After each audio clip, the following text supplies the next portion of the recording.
पुणी अफगान पाकिस्तान मध्य तिक्तता। अफगानिस्तान पूर्व कुर्नार प्रदेश एक गुरुत्वपूर्ण और चिंताजनक खबर सामना को आसी। पाकिस्तान द्वारा अभियोग अनुଯାयी आक्रमण में अति कम 7 जन लोक प्राण हराई 75 अधिक आहत होती।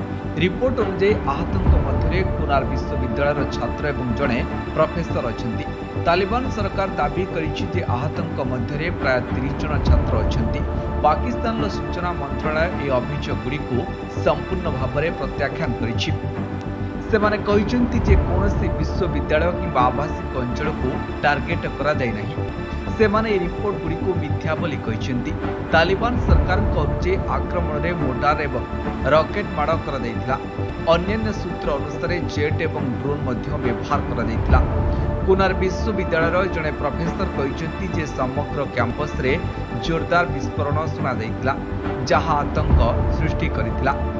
आसादाबाद सहर में रहुवा जड़े सांबादिक और मानवाधिकार कर्मी मतिउल्लाह साहब कहते जे आक्रमण समय से विश्वविद्यालय ठारू 1 किलोमीटर दूर थे।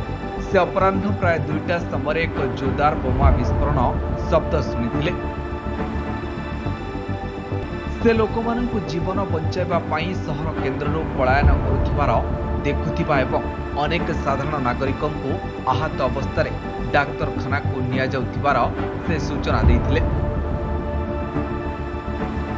अफगानिस्तान उच्च शिक्षा मंत्रालय सुनिश्चित करिछि जे कुनार विश्वविद्यालय एवं आखपाख अंचल कोठागुड़िक गुरुतर भाव में क्षतिग्रस्त होइछि।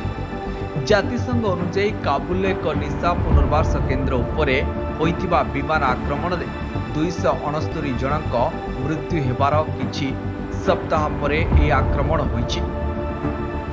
गत किछि मास मध्य पाकिस्तान एवं अफगानिस्तान सीमारे उत्तेजना वृद्धि पाइछि, जहा फल शह शह लोक मृत्युवरण करिसेंति किंबा आहत होइछंति। एही घटना पर तालिबान सरकार एवं तार नीरवता भांगी।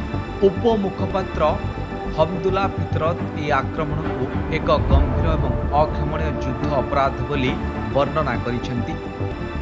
से यहाकू बर्बरतार एक स्पष्ट प्रदर्शन एवं एक उत्तेजनामूलक कार्य बोली कहिसेंति। पाकिस्तान कहिछि जे एहार विमान आक्रमण आतंकवादी आड्डा गुड़ी को टार्गेट करे एवं तालिबान सरकार पाकिस्तान तालिबान टीटीपी को आश्रय देउथिबा अभियोग करे, जहां पाकिस्तान ले आक्रमण पाई दायी।